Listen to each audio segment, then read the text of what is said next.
Christine's working today, and when she's gone, I just like wake up and vocal stim all over the place. And this morning it was What does that mean, vocal stim? usually it's accents or like the same kind of like what will I wear? It's a lot of the Grinch but usually I get into some accent. And this morning it was very are you going to persecute me? Oh. Persecute. Wow. I think I love to do an accent. 5, 6, 7, 8. We got Big Theater Kid Energy. Hello and welcome to Big Theater Kid Energy, your least pretentious theater review podcast. I'm your host, Ryan Garcia, and I went and saw Here Lies Love at the Mark Taper Forum with Center Theater Group running through April 5th. And I saw it with a Cuban, Korean, Filipino writer, director, producer, author, and content creator, Ash Perez. Woo! What's up, Ash? What's up? How are We're you? gonna get a lot of Ryan time, and I love it. Yeah, you really are, because we went to a little like previous fun event at the house of Lisa Liu. Yeah.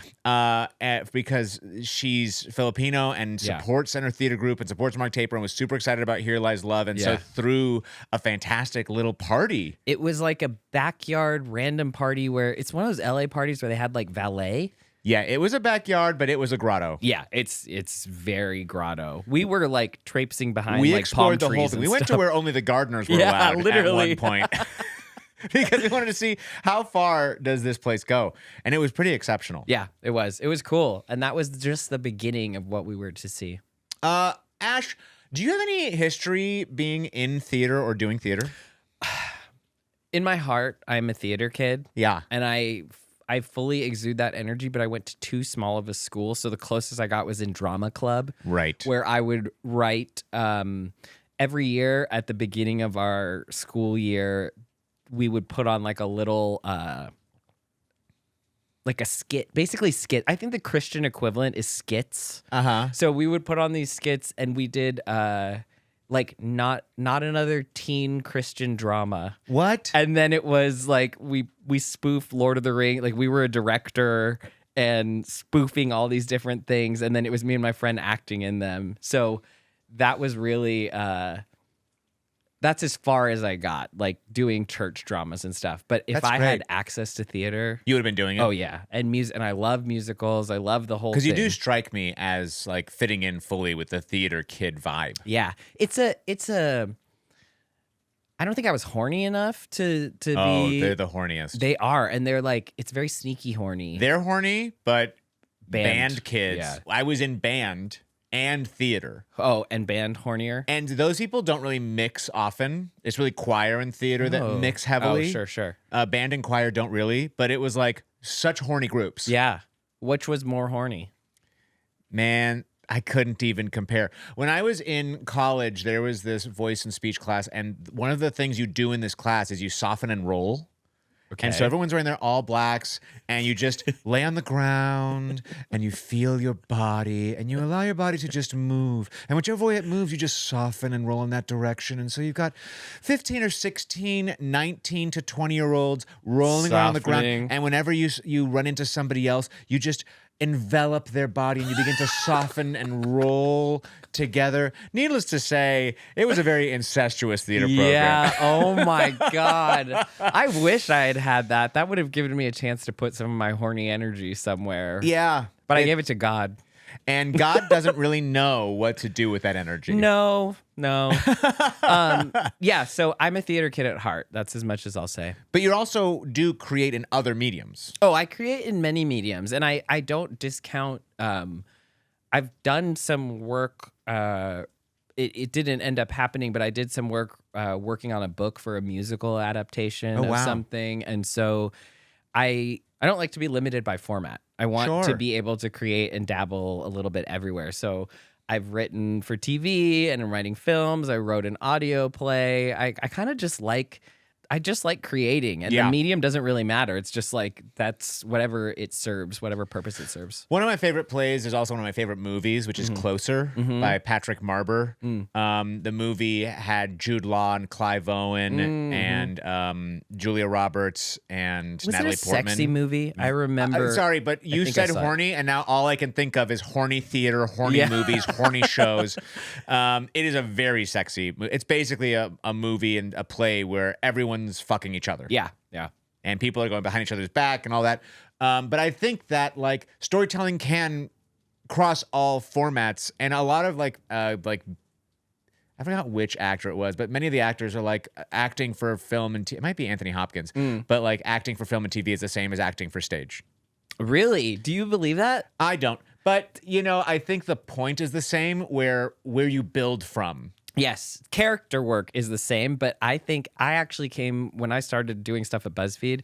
I remember the note from Adam Bianchi was one of the guys who used to direct a lot of our videos. He was always like, "Can you do it smaller?" Yeah. Because I came from doing skits on a stage where it's essentially the theater where you're big expressions, big loud, and I love physical comedy. Yeah. So I loved pratfalls, but then I forget, like, it is really weird with video how intimate it is, because a joke can be a look versus in the theater, even that look would have to be like.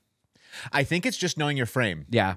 Because even in film, the way you work in a close-up is different than the way you work in a medium, is different than the way you work in a wide. Yeah, that's true. And a wide is just what theater is the whole time. Yeah. And instead of using shots to change focus, right? Shots are the way that we're going to be like, instead of looking here, now we're going to look at that, then we're going to go to the other character. You use lighting and sound. Yeah. Lighting, sound, and movement. And those are the things that draw the eyes, basically the shot, to the new, different thing. So like I always talk about in acting class, like, in the wide, if I do this, that's the same as me in the close-up moving my eyebrows. Yes, that's the same distance on the screen. So it's really just knowing what's your shot. That is such a good point. And there's like, I know we'll get into this later, but there's things that we saw in the show that we saw together where... You can say the name of the show. Yeah. Oh, there was things that you guys know what we. There were things like we're keeping it a secret until we get to that part. No, we have to stick with the structure. Yeah. The structure says we don't talk about the show until 15 minutes in. Exactly. No, there were things in Here Lies Love that really, the lighting, there were moments that we were talking about that were so effective because of the way they were staged, or the movement, or a light cue, where it like really brought out a element of the story. And that was fascinating to me, because it's a musical, but it wasn't a musical the way that I think about it. Right. Because of what was a kind of theater? A thrust stage. A thrust stage. So we were kind of like surrounding a stage. And I love musicals. I would say the thing with theater too, that's what I have the least experience in, like just theater where it's like two people talking to each other, or like a one act play or something like that. But I have so much admiration for it. Yeah. And you got your start at BuzzFeed, or were you starting out in LA? When did you move? Didn't you move to LA and start working at BuzzFeed right away, or what did you do? No, I moved to, I was living in South Korea teaching English, and then I wrote a viral post, and BuzzFeed asked me to come over to New York. I didn't know that. Yeah, that was, it was insane. It was like all the millennial dreams coming true. Like I had a little blog, and then I was writing posts on BuzzFeed. I wrote 2 posts on their community site, because I guess in order to get an internship, you had to write over there. And the second one I wrote was like one of their most viral posts ever up until that point. Whoa. And I literally got an email that was like, "Can you come to New York to be part of the fellowship?" And I was like, "Oh my God." And I was getting paid $10 an hour in New York. I lived in a closet on a air mattress. No way. So I had my New York experience. Did you have any New York friends? Before yes, that? I kind of did, but I knew like 1 or 2 people from school, but they weren't like my closest friends. So it was really, and I had dreamed of moving to New York my whole life because I love Nora Ephron. And so I thought I was going to live like Meg Ryan, like on the Upper East Side or Upper West Side. And the romantic version of New York. And instead I was like in ungentrified Brooklyn in a 5th floor walk up. Wow. The bed that I bought, I remember I bought it because when I finally got a room, I couldn't get a bigger size because 1 inch more and the door wouldn't have closed to my room. You know, I really am soft. Yeah. You know, when it comes to like, I like my things that I like here in LA. Yeah.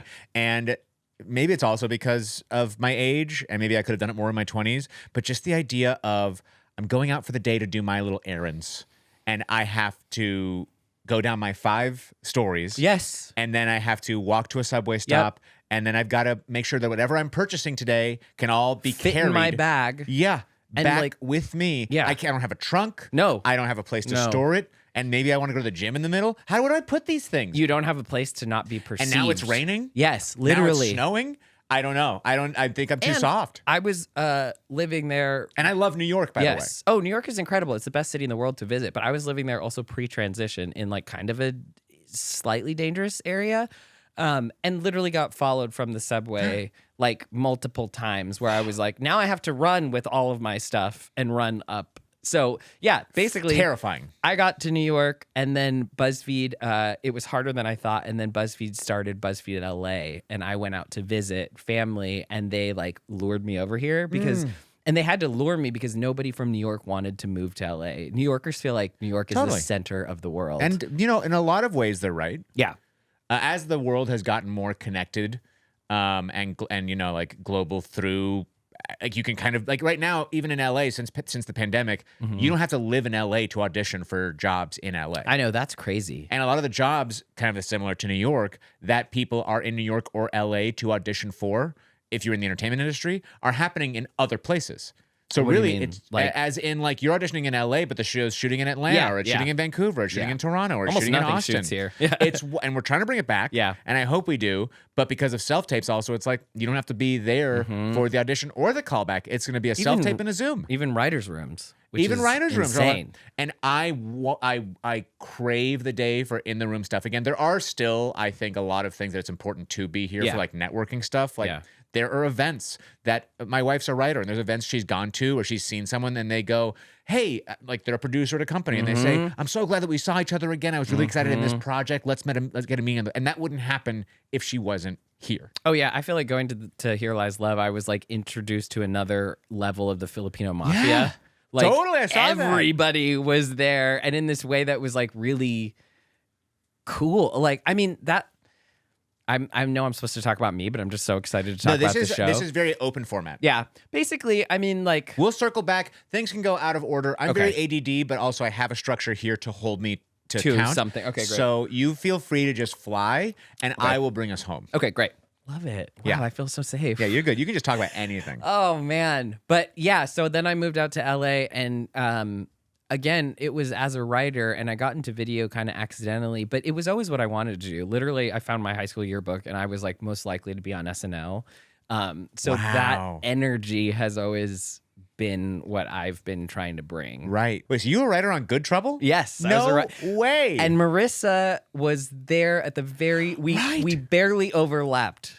So did you know Rachel Rosenblum Yes. or Maisie Klompus Yes. or All the- wait, yeah. Emma Hunton? Yeah, I also- love Emma Hunton. Yeah. I've done some theater. with- Amazing theater stuff. the voice on that woman. I mean, we basically would write storylines so that Emma could sing. In Why a not? random I mean, that's episode. when you have a superpower Yeah. like that. Yeah. You have to wield it. She was amazing. Yeah, that was such a cool experience. That was my first writer's room writing for like a teen drama. And I kind of got that a little bit accidentally. I had left BuzzFeed and my mentor, Jenny Snyder-Ehrman, who did Jane the Virgin and now is doing Matlock, had just read my script and her old boss was looking for an Asian lesbian comedian. And she was like, I have someone for you. Because it was like, Wow. that show was so specific of all the people they were writing for. Yeah. And I ended up writing for the character where Marissa's character worked. She worked at a startup and I had worked at BuzzFeed. So I had all this other experience too. And then I went from Good Trouble to Home Economics, which was on ABC. Yes. And that was a more, that was a strict comedy. That's not network Glenn comedy. Howerton, is it? No, that No. was Mike Home- Colton and John Abood were the Oh, writers yes, of it, yes. and then Topher Grace, Yes, Sashir Zamata, Economics. Carla Souza. That was really fun. I was thinking of AP Bio. I got myself yes. in the wrong class. Yes, exactly. It's in the wrong class at school. Basically, I've got your resume wrong. Yeah. And so I'm going to keep all of that in. Yeah, but you got my races right. I and got that's your hard. races right. Cuban, Korean, Filipino. Yeah. And this is a great, oh my God, look at you. Wow. I'm trying to keep us on track. And then you just present the perfect segue, which is we saw Here Lies Love, which is a Filipino history show. Yes. It's With an all Filipino cast, all Filipino story. Filipino Hamilton, essentially. But but evil. But evil and written by white men. Yeah, very It's the just most wild. fascinating and the most specific white men. Yeah. David Byrne of and- Talking Heads. And Fatboy Slim decided to write a musical, a disco musical about Imelda Marcos, who is the wife of basically a Filipino dictator, Ferdinand Marcos. And I had no idea what to expect, and it was like it surpassed my expectations. Also, I can't stop thinking about it. We saw it last night, and I can't stop thinking about it. Yeah, let's talk about it. Yeah. So it was performed at the Mark Taper Forum, which is part of CTG, Center Theater Group here in LA.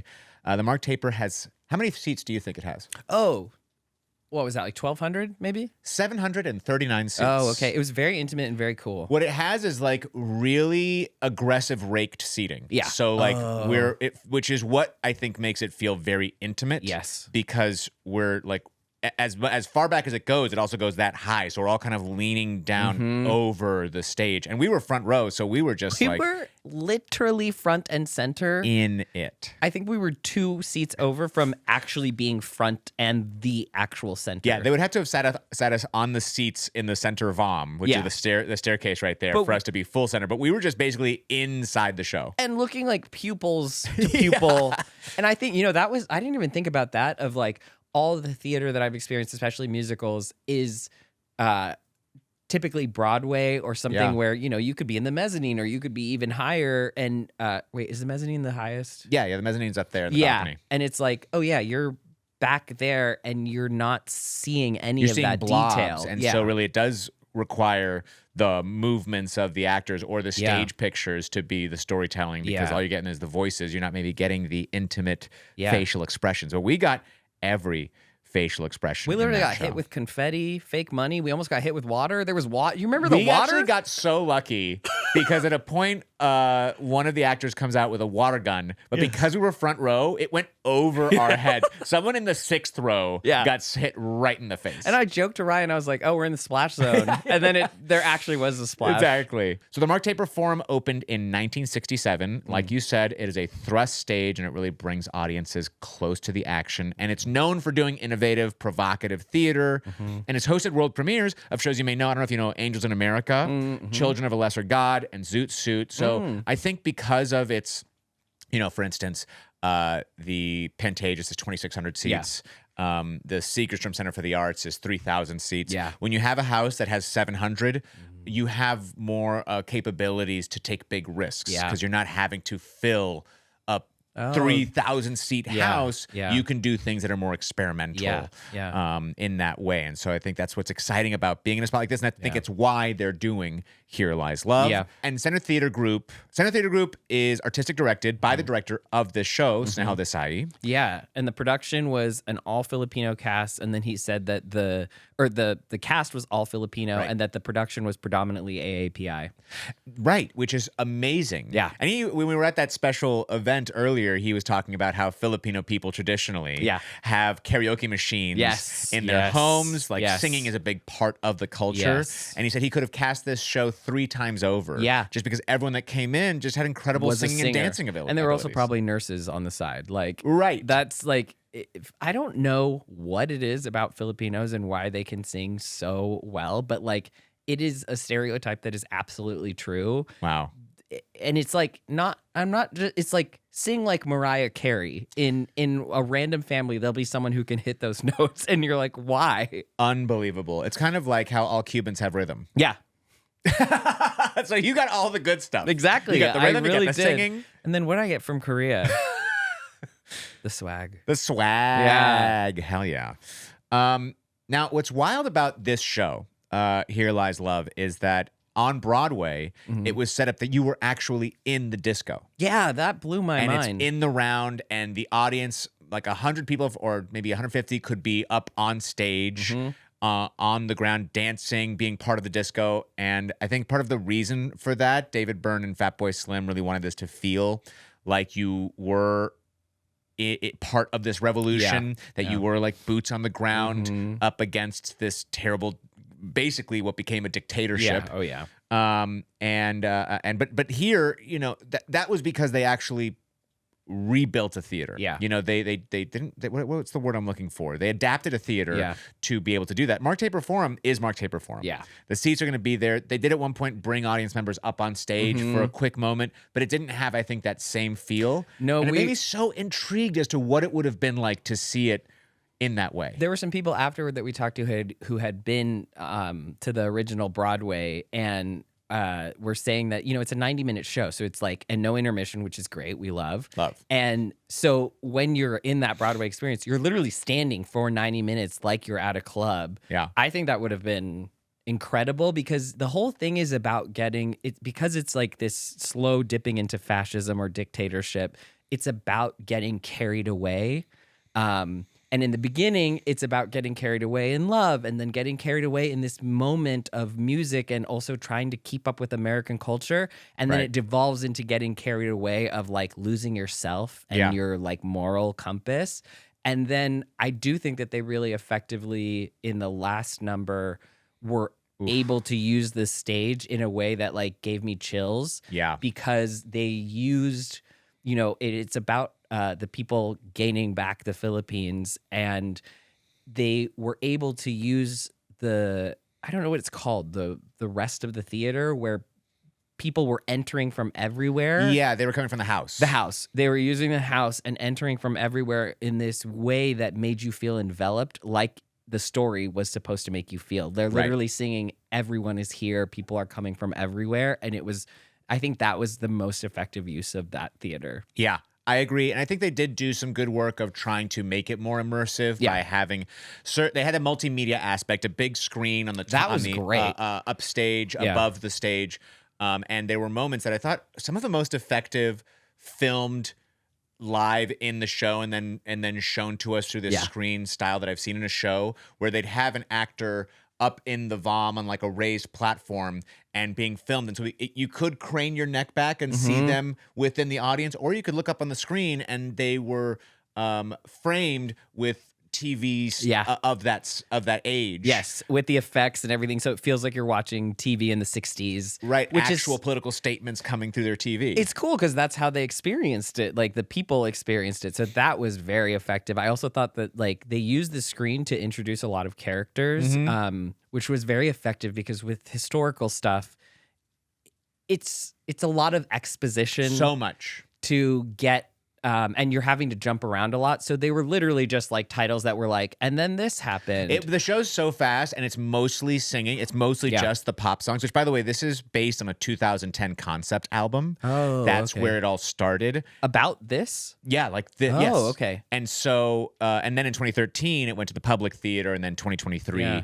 it went for a short run on Broadway. Yeah. But because it's just like song, when characters come in, we don't know who that person is. So on the screen, they'd be like, here is the mother of this character. And it'd be cool the way that they did it. They used the, you know, a lot of them are political characters. So they would introduce someone, and then what would flash up is either them talking or their poster of their political run, and which at was times also the effective. actual historical it wasn't footage. a photo of the actor. Yeah, it was photos of the actual historical figure. The footage of all of them dancing when you learn that, like, so basically what's happening is, you know, Imelda Marcos is a poor like woman from Leyte in the Philippines, and she is beautiful. That's what she's known for, and she happens to meet at some point in her life when she moves to Manila Ferdinand Marcos, who's like this war hero who's kind of shady. Yeah. But they meet at the perfect moment and become the Jackie and John of the Philippines, or that's what they're trying to be. Right, because they're so obsessed with American culture. They're as well. obsessed with American culture, and that was like That really resonated with me as a Filipino American in that it's American culture is inescapable because America has had such a strong presence military there literally since the Spanish-American War. And so first it was Spain, like the Philippines has been colonized many times over. And because of that, Filipinos, I think especially Filipino Americans are very good at blending into American culture. But this showed a part of the history that I don't think I understood why that was. And it was because it's a third world country trying to keep up with the first world conquerors that are there. Yeah. And you could see Imelda Marcos became obsessed with American culture, and they started spending all this money to make the Philippines like New York. There's a moment where she goes to New York City. Yeah. And the problem is they don't have the money. Right. So they only do a small portion of it and then leave the poverty-stricken parts of the Philippines completely untouched. Literally shanty towns. And yet they're building essentially and without the Lincoln support Center that they need from the government. Yes. And then all their money is going to hosting these big events, which that was an effective use of the they would throw these lavish parties for evil dignitaries. It was literally like for Castro and well, actually, I guess not just evil. It was even like Kissinger and American like they were using that flashiness to bring people to the Philippines, and then they would get money and then build up the image of the Philippines. Yeah. And I was, during my research, I was like witnessing a little bit of like, there's some controversy with this show that some people think what it does is it humanizes Imelda Marcos. And I will say, I can understand why people would have that feeling about it. But to me, it did not do that. Yeah. It made me understand that everyone's a human. Yeah. But it does not then give me this thought of like, well, I guess it kind of makes sense why she was horrible to her people. It actually made me think, wow, we've got to be aware because dictators can come from anywhere. Yes. And you can slip slowly or quickly, like you were saying, slide into dictatorship or into corruption or into all these places. And it made me think this is a show that's a warning. Yes. And to keep me wary for just because someone's saying something beautiful or looks beautiful or is telling me that I'm going to take care of you, that's not actually, their intentions may not be the best. Well, and part of the whole campaign that was so effective was she was wanting to promote the arts. She built this giant art center. She built all of these, they built a Filipino palace, all these things that, like many dictatorships, the whole idea is like, we are going back to our homeland and our roots and we're going to be proud of it.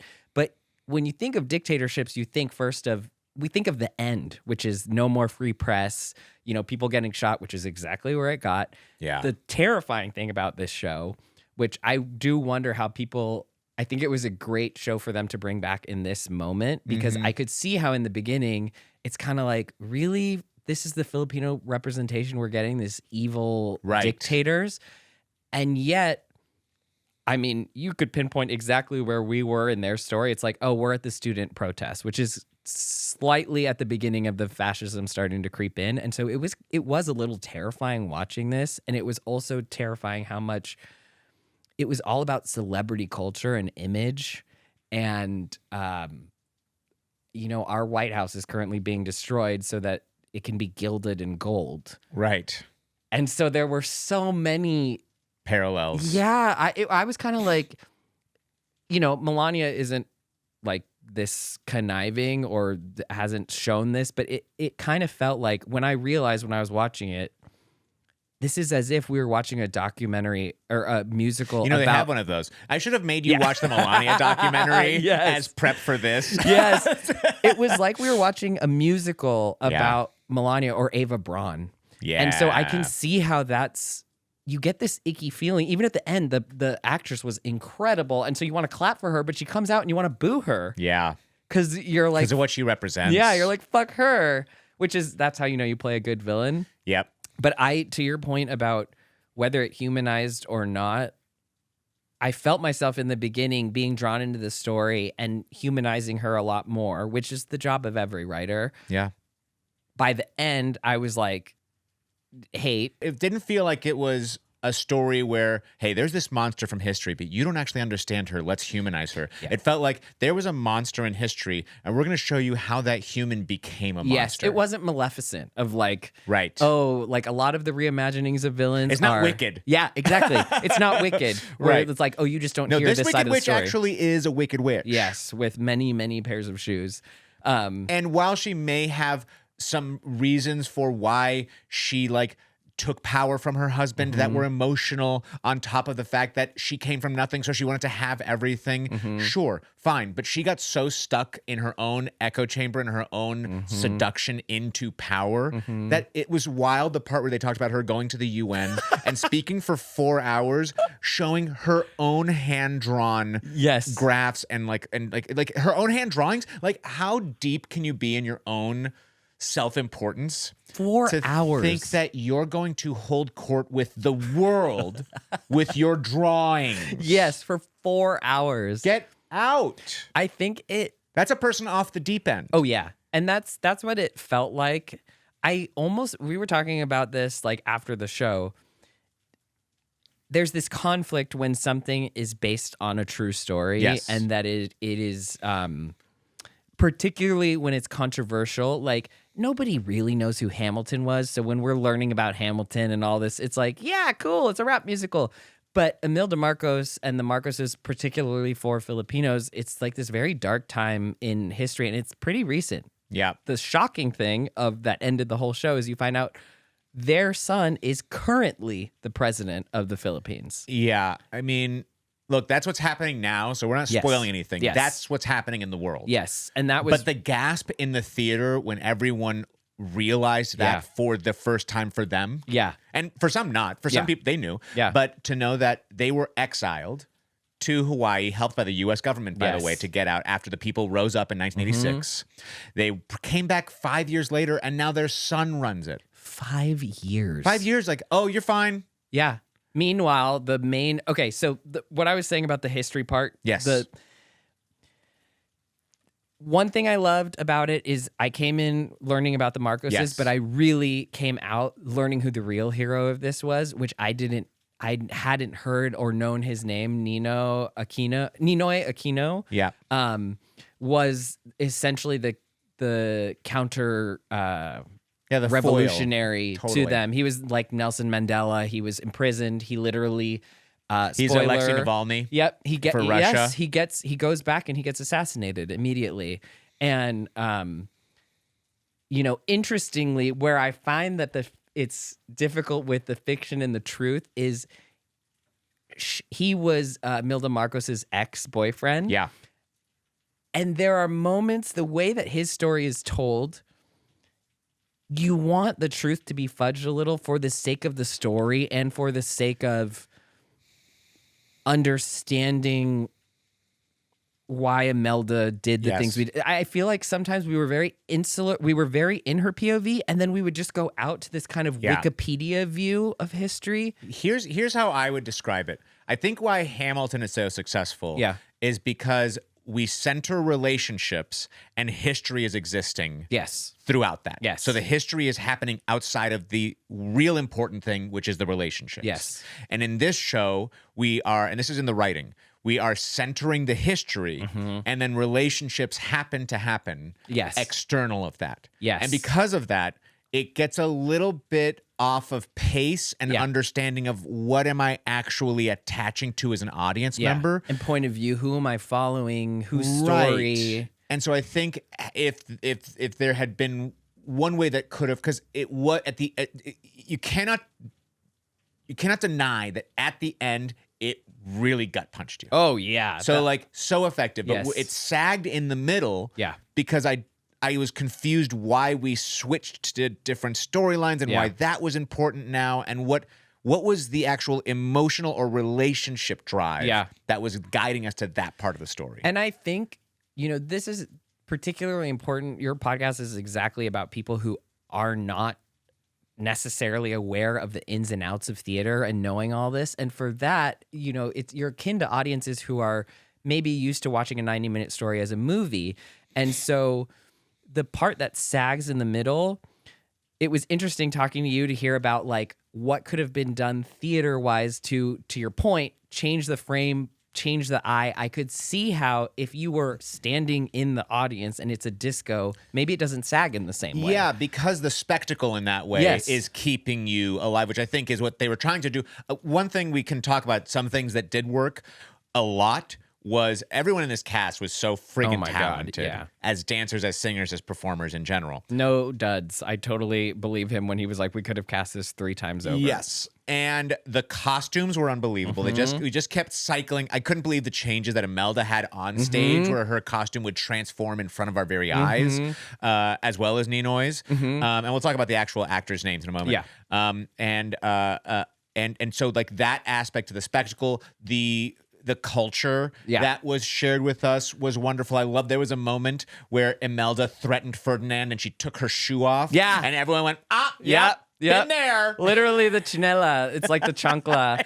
The other moment that everyone really, that got me emotionally too, that I think was, there's a part where they're having the party and they take these sticks out that like, it's basically like double Dutch, but with bamboo. Oh, yes. I loved that moment. That is such a cult. My mom used to do that. Right. Like she would show us, we would hold brooms when we were kids. And so that brought me to this, that like, it gives me chills thinking about it. It made me realize this is my history. Yeah. And for better or for worse.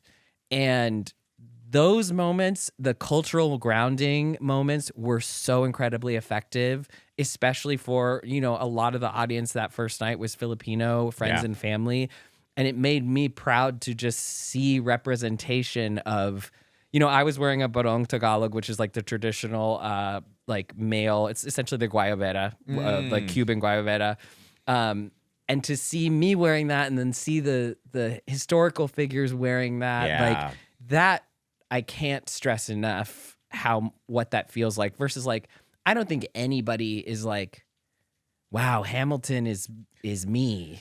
Right. You know, but it is an amazing use of the story. So that cultural representation was great. And the lighting and electrics and also the sound were also out of this world. So like big props to them. The biggest disco ball I've ever seen in my life. And they used it really effectively. Used it so effectively. And that whole grid work above us, like that, what's it called? Like a round lighting fixture thing. Yeah, the round lighting fixture.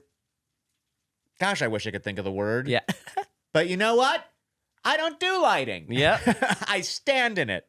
But it was so cool. And not only was it cool, but it would shift. Like it would actually move and turn. Not only just the disco ball moving up and down, but that whole lighting fixture was tilting and shifting. The stage moved apart. So it was mainly like a staircase in the center, but they would reveal the stairs would part, and then you had this interesting corridor. Fly in.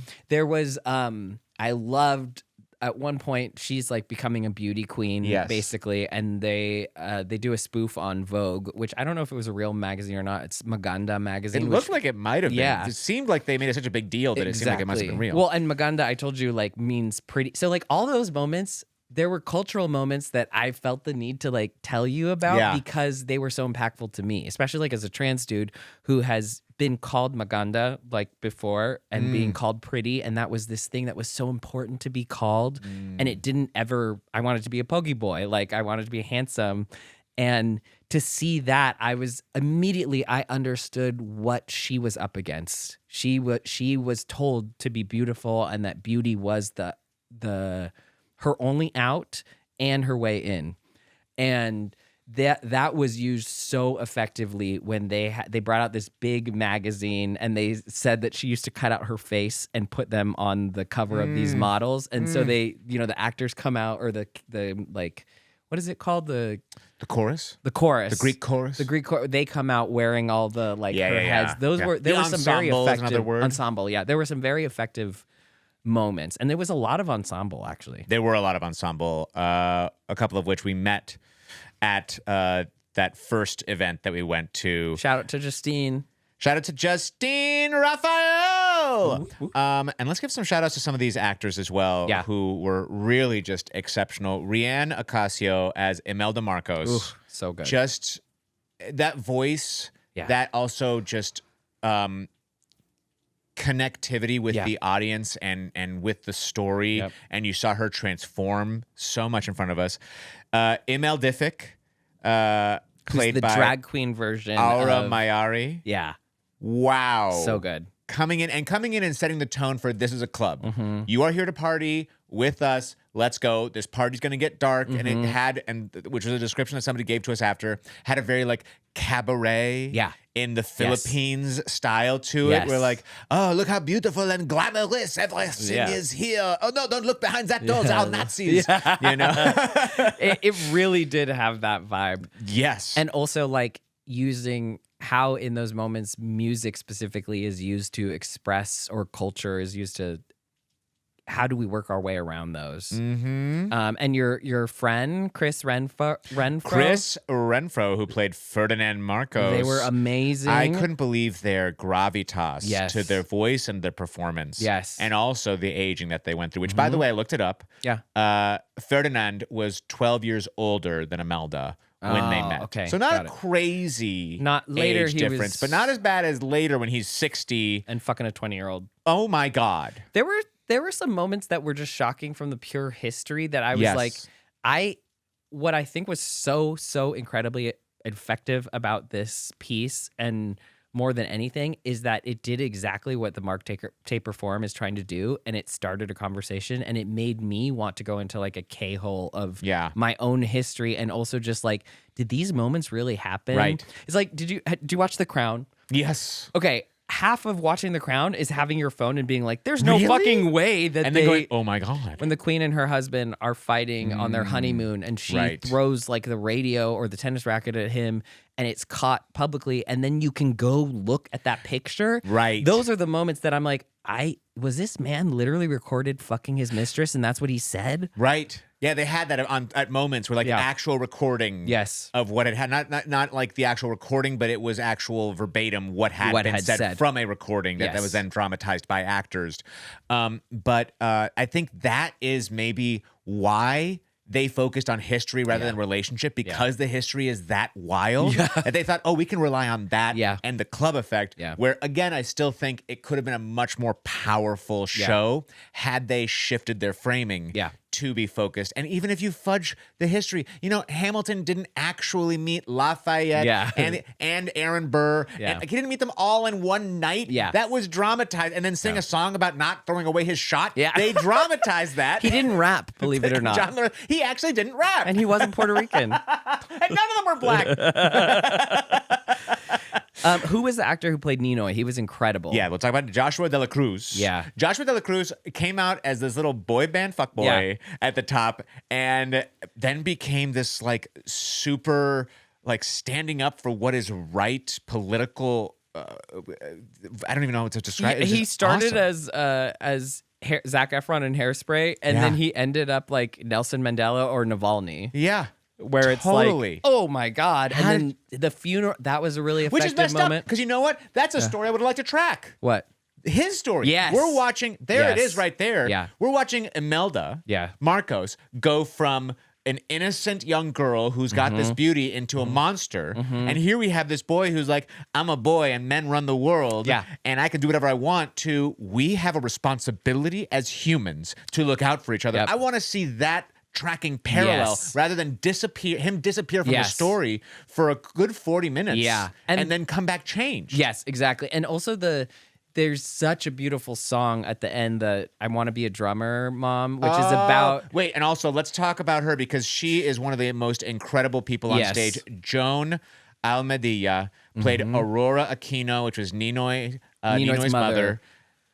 What, that was so effective. We got to see her perform that at the private event. Yes. And then to see it, how it transformed from that on like just a balcony of someone's home. Yes. To then in the stage with backup vocals and the lighting and the emotion that was built there. That was such an effective use of all the tools that they had. Yeah. And we had seen it in its rawest form, which is just somebody standing and singing, which was still impactful, but that really was like such a great translation of the power of what theater can do when it's like at its fullest. Yes. But to that point, Ninoy, I mean, the thing is, would we have watched a play about Ninoy Aquino? No, but I loved that something that the writers did that was so effective is it very much points to him. Yeah. Like I left being like proud that that man was Filipino and he was part of my heritage. Whereas you come in kind of ashamed of like, okay, I want to see this because it's an all Filipino cast and a Filipino show, but it's about our dictators. Yeah.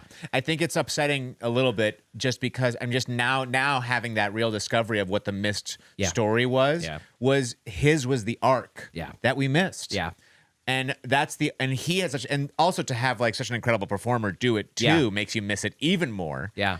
In Joshua de la Cruz, that to know that he was able to do the boy band leader and then do the political activist. Yes. That I really crave that. Yeah.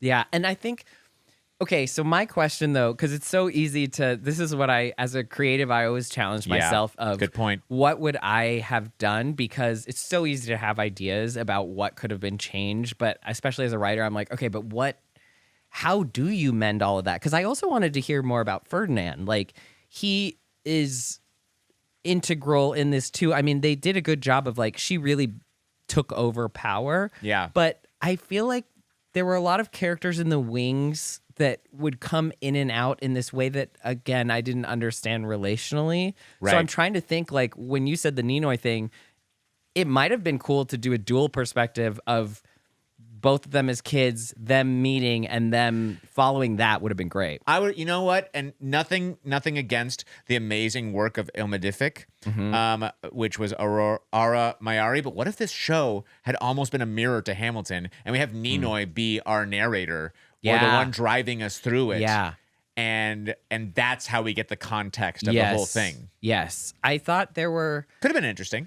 There were a lot of interesting ideas, and I think also it's fascinating that it started as a concept album. So it's like, again, you start with this distilled thing. They probably, the Talking Heads and Fat Boy Slim were probably like, this is such an interesting story. And probably, honestly, we're on some kind of drugs and we're like, what if it was a disco? Yeah. And then it's so interesting to see how something moves out, because I wonder at what point they added Emil Diffick as a character. When the best part about being a creative is that the sky's the limit, and the worst part is the sky's the limit. Yeah, totally. You can do whatever you want, but you also have to edit. But look, this is why, I mean, look, it went from 2013 to 2023 before it went from off-Broadway to Broadway. Yeah. So there was time for workshopping. Yeah. It's why all these art pieces are a collaborative process, even stand-up, which is you by yourself on stage. It's collaborative with an audience, right? You don't like write your hour and then go film it. Yeah. You work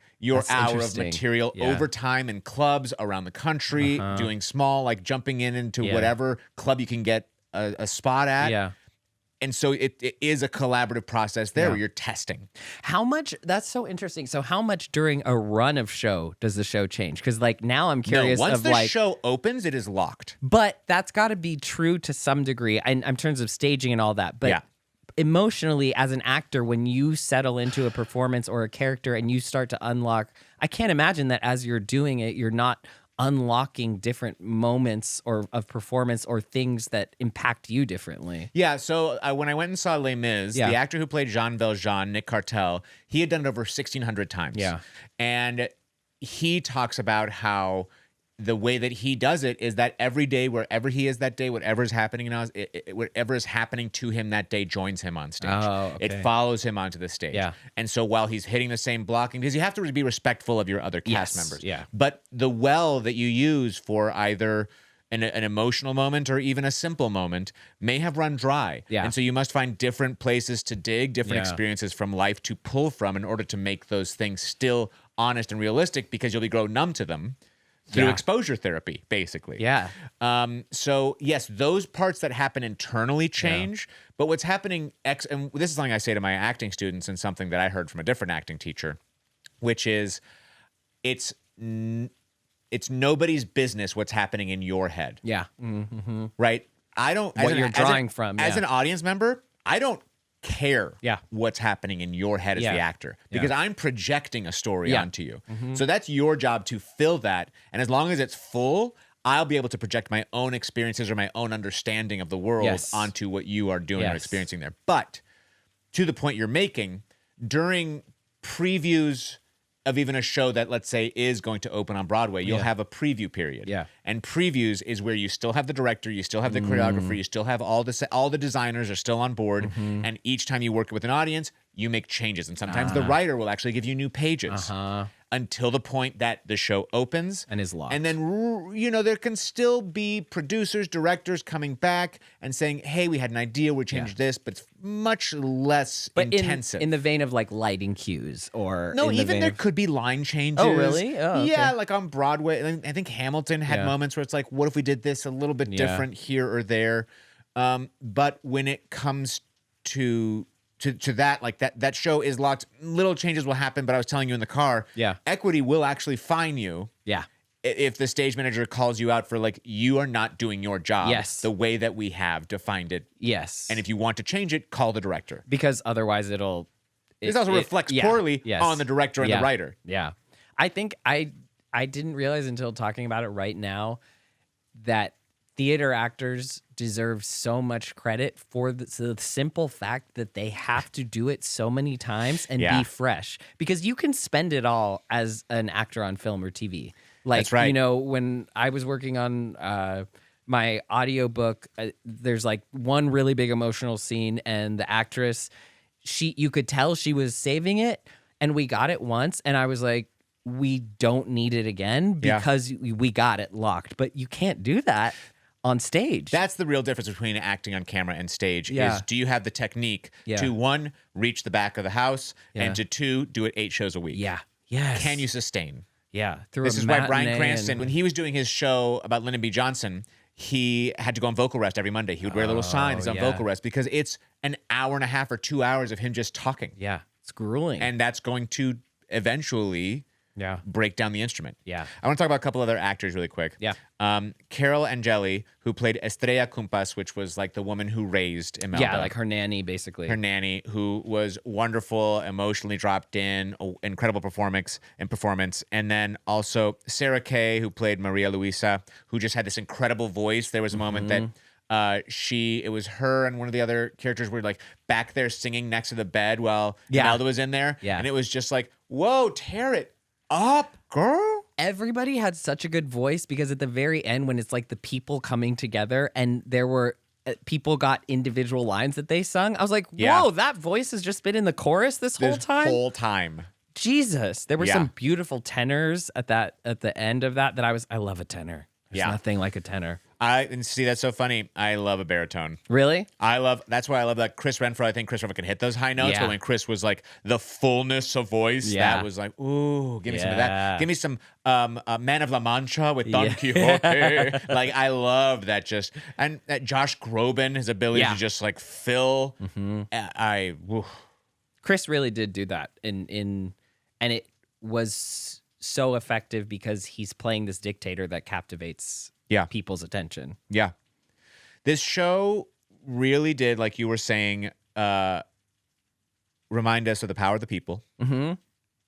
That and how dangerous it is and how important it is. Mm-hmm. Mm-hmm. For us to stand up, for us to, if you don't like something, to call your representative, to go out and march, to take action, to donate to causes that matter to you, because I see this show not as a celebration or a humanizing of Imelda Marcos, but instead a warning sign for what can come if you do not, if you rest when something terrible is happening in front of you, or when you say, I'm not political, because it doesn't affect you. And in a world of where things can be done virtually, like, do whatever you can, but in the end, the people have to come to the streets. Yeah. And it's like what's happening in Minnesota, the only way that we stop this evil from taking over of the few is by showing how many people there are. And that last song was so effective because they used the words of the people who were witnessing the revolution. And they also, I loved that it was like, I saw the girls from the office. I saw the guys from the street. It was like, these are normal, excuse me, chills. That was such an effective, it's like, it was the people, not celebrity, not, there's no savior. It was the nanny and you know, everybody doing their part. It was collective action. Yes. And that was, I think, what was so impactful, because especially now where we literally go out into a climate where, like, the world is terrifying, to know that community is the antidote to all of that. Yeah. And to be in the art, like literally the community of watching this art piece and knowing that artists are going to talk about this and take it into their own work and figure out how to move differently. Like, I think that was so impactful about art and about, I forget that in LA, I have access to physical art. Right. You know, because we're such a movie and TV town. Mm-hmm. But to be in the presence of art as it's happening and participating in what effect it has, that was really, really powerful. And what's also powerful is the symbol that everyone threw up in the air. Laban Means fight. It means fight. It's the L symbol, and I think we should bring it back. This is what Seriously. you said, and I'm with you. Loser. Everyone in charge right now, bunch of